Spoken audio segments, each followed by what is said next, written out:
हातिम खान हमारे इलाके का अमीर आदमी था। उसने 2 शादियां की। पहली बीवी 2 बेटे हाशिम और कासिम और दूसरी बीवी से अकलौती दुख्तर दिले गोशा ने जन्म लिया। हातिम खान ने अपनी बीवियों को ऐशो आराम से रखा हुआ था। उनको शौहर से बराबर के हकूक हासिल थे। ताहम बड़ी बेगम को बेटों की माँ होने की वजह से ख़ानदान और इलाके भर में छोटी बेगम पर फौकियत हासिल थी। हातिम खान नेक दिल आदमी था। वो ज़रूरतमंदों के काम आता था, तभी गांव में उसकी बहुत इज्जत थी। बेशक ज़िंदगी और मौत का इख्तियार अल्लाह ताला के हाथ में है। इंसान को खबर नहीं होती कि कब बुलावा आ जाए और वो अपने खालिक हकीकी के पास चला जाए। वो तो बस मालो असबाब जमा करने और मुस्तकबिल के ख्वाब देखने में लगा रहता है।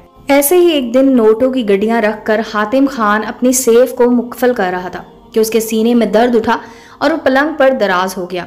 उसने बड़ी बीवी को आवाज़ दी, शादाब खानम इधर आओ, मेरी तबीयत ठीक नहीं है, मुझे कुछ हो रहा है। शादाब खानम जो करीब ही मौजूद थी दौड़कर शौहर के पास आ गई। हातिम की रंगत जर्द होती जा रही थी और उसने दिल पर हाथ रखा हुआ था। खानम ने बेटों को आवाज़ दी, कासिम, हाशिम, जल्दी आओ, देखो तो तुम्हारे बाबा को क्या हुआ है, उनकी सांस उखड़ रही है। बेटे तुरंत बाप की तरफ लपके वो बाप के मुंह में चमचों से पानी डालने लगे, लेकिन चंद कतरे पानी भी बाछों से बहकर बाहर आ गया। देखते देखते खान की रूह अपने खालिक की जानिब परवाज कर गई। हवेली में शोर मच गया। आहो बका की आवाज़ें ऊंची दीवारों से बाहर आने लगीं। करीब ही दूसरी बीवी का घर था जो छोटा घर कहलाता था। आवाज़ सुनकर निशात खानम बड़े घर आई, लेकिन यहाँ का मंजर देखकर वो गश खाकर फर्श पर गिर गई। उसकी दुनिया का सरदार अब इस दुनिया में ना रहा था। हातिम खान की वफ़ात के बाद उसकी हर शय के मालिक और करता धरता बेटे हो गए। छोटी बीवी को भी अब उन्हीं की मातहती को कबूल करना था, क्योंकि बेटी की माँ होते वो कहीं नहीं जा सकती थी और अब दिल गोशा की खातिर उसको बाकी ज़िंदगी हातिम खान के घर में ही बसर करनी थी। वो अपनी बहन को भी खुद से बढ़कर चाहते थे, क्योंकि दिल गोशा उनकी एक ही तो बहन थी। वो उसका लाड इसी तरह उठाते जैसे उनके वालिद उठाया करते। वक्त गुजरता गया, दिल गोशा जवान हो गई, भाइयों की शादियां हो गई तो बड़ी माँ को अब बेटी की शादी की फिक्र ने घेरा। उसने सोतन से कहा अब अपनी बेटी का ब्याह करने की उजलत करनी चाहिए, क्योंकि वो सरोकद हो गई है। इससे पहले कि कोई उसके हुस्न जमाल पर मैली नज़र डाले, वो इज्जत से अपने घर की हो जाए तो अच्छा है। आप मालिक हैं बड़ी बेगम, जो करना है आप नहीं करना है। छोटी बेगम ने सौतन को जवाब दिया, हम दोनों ने अपनी बेटी को उसके घर का करना है।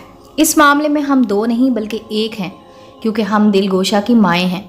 मैं मौका देकर उसके भाइयों से इस मामले पर बात करती हूँ।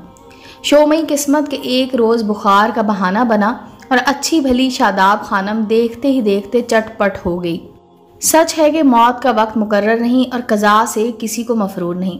बड़ी बेगम की अचानक वफ़ात ने इस घर की बुनियादों को हिला कर रख दिया। उसकी बारोब और गमगीर ज़ात ही तो थी जिसने सारे कुंबे को हाथ की 5 उंगलियों की मानित जोड़ा हुआ था। सब सुख सुकून से एक हवेली में रह रहे थे। इसके मरते ही बहुओं की बन आई और वो सतीली माँ को नज़रअंदाज करने लगी। दिल गोशा का वजूद भी उनको खटकने लगा था। बीवियों के इस रवैये को जल्द ही हाशिम और कासिम ने महसूस कर लिया और उन्होंने इनको समझाया कि वालदा के बाद अब निशात खानम उनकी वालदा की जगह है। उनका वही रुतबा समझोगी जो बड़ी बेगम का इस खानदान और घर में था। खुद उन्होंने अपनी सौतेली माँ को ज़्यादा इज्जत और अहमियत देनी शुरू कर दी ताकि उनकी बीवियाँ इस खातून के सामने सर ना उठा सकें।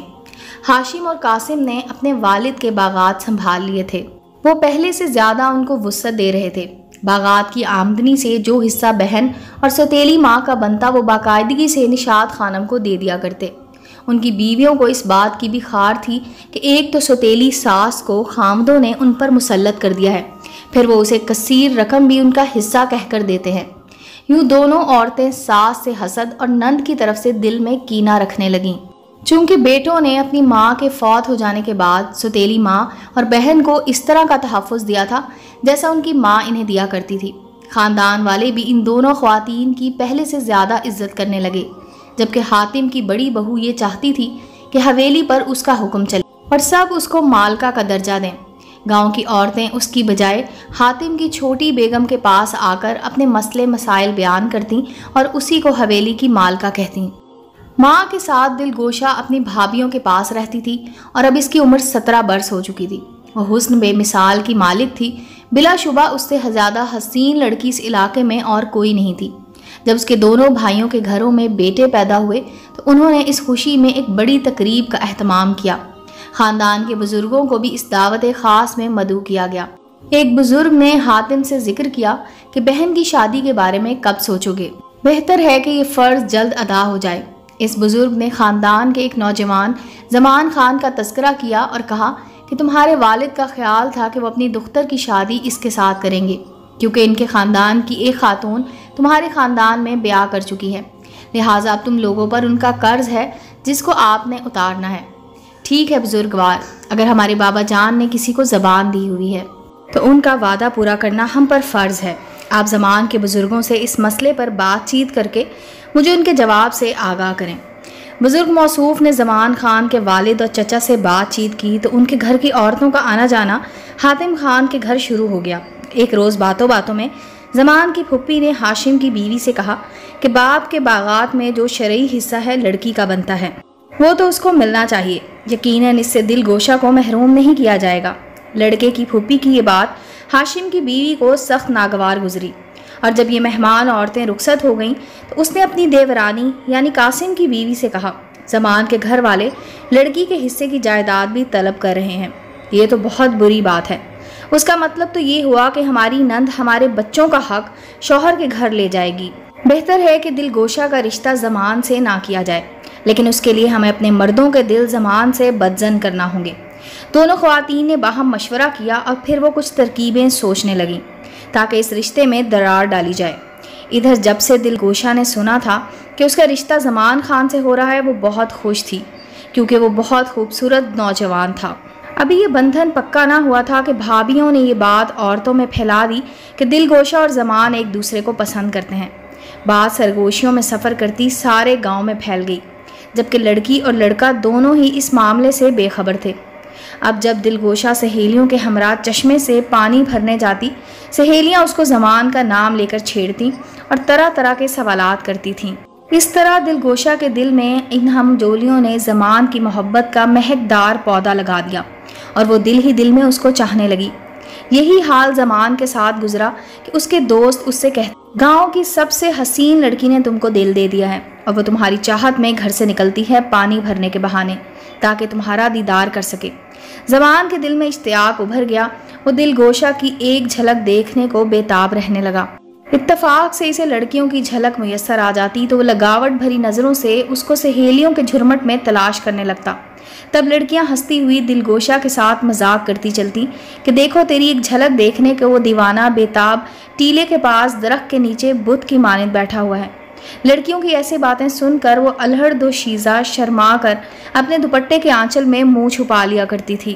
ہاشم کی بیوی بخت خانم ادھر اس محبت کے پودے کو پنپنے سے پہلے ہی جڑ سے اکھاڑ پھینکنے کا تہیا کر چکی تھی۔ اب جب وہ زمان خان کے گھر جاتی، موقع پا کر اس کو اپنی طرف سے کوئی محبت بھرا پیغام دے کر آتی، کہتی کہ یہ دل گوشہ نے تمہارے لیے کہا ہے۔ زمان ہاشم کی بیوی کا بہت لحاظ کرتا تھا، وہ اس کی کسی بات کا جواب نہ دیتا اور خاموشی اختیار کر لیتا، لیکن ان پیغامات کا یہ نتیجہ نکلا کہ اب زمان ہر روز اس رستے پر ٹیلے کے پاس جا کر بیٹھنے لگا جہاں سے چشمے پر لڑکیاں پانی بھرتے ہوئے صاف نظر آتی تھی۔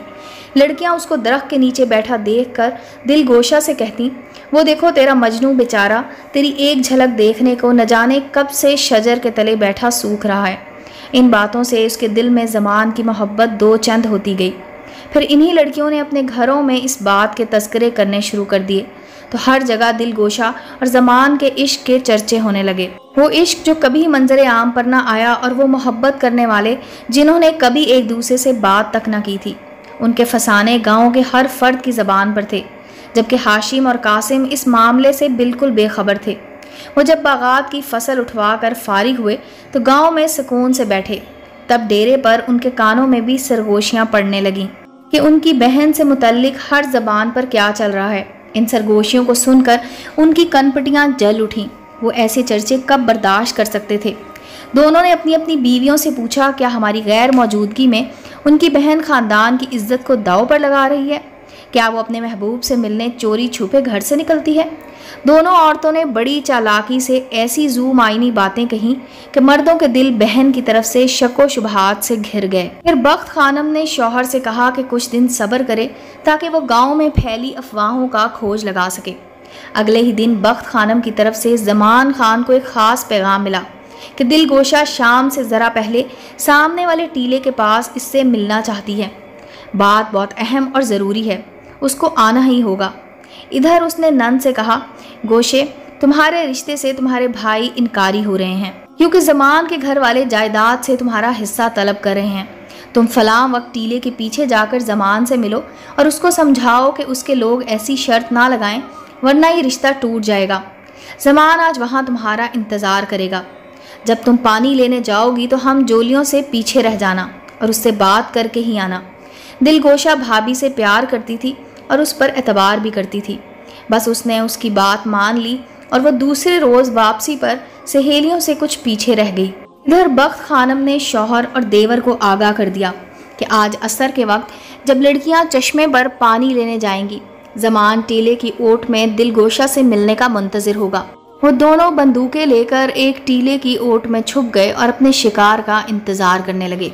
दिलगोशा मशकीज़ा पकड़े आहिस्ता आहिस्ता चलती हुई सहेलियों से अलहदा हो गई और टीले की तरफ मुड़ गई। हालांकि ऐसा करते हुए उसका दिल धड़क रहा था, मगर वो बड़ी भाभी का एहतराम करती थी। लड़कियां बातें करती आगे निकल गईं। ज़मान और दिलगोशा ज़िंदगी में पहली बार एक दूसरे के सामने यहाँ आए थे।